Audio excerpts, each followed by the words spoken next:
NHA के नए transport कवानीन के बाद महंगाई की शरह में इजाफा होगा। कराची गुड्स कैरियर एसोसिएशन के मेंबर शकूर आलम ने तिजारत न्यूज़ से बात करते हुए कहा कि NHA अथॉरिटी ने गाड़ियों के ऊपर वज़न के हवाले से खुद साख्ता वेट लिस्ट जारी कर दी है। NHA के मुताबिक उन्होंने कहा कि ज़्यादा वज़न वाली गाड़ियां हमारे रोड्स को नुकसान पहुंचाती हैं, जबकि मेरे हिसाब से ये लिस्ट गैर मुनासिब है। इस तरह के इक़दाम से हज़ारों गाड़ियां खड़ी हो जाएंगी, उन्हें कार्गो नहीं मिलेगा। कम वज़न भेज कर या ज़्यादा किराया वसूल करने से आम पब्लिक को नुकसान पहुँचेगा, क्योंकि तमाम अजनास और दीगर अशिया बशमूल पेट्रोल, डीज़ल वगैरह पर 4 रुपये लीटर या 4 रुपये पर केजी इजाफी चार्जेस के तौर पर आवाम को बर्दाश्त करना पड़ेंगे।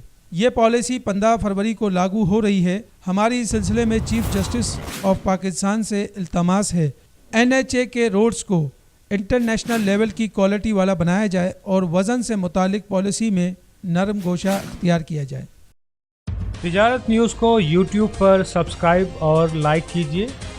इसके साथ साथ बेल आइकन को भी लाजमी क्लिक कीजिए ताकि आप तक पहुंच सकें हमारी तमाम मुनफरद खबरें जो आप देखना चाहते हैं।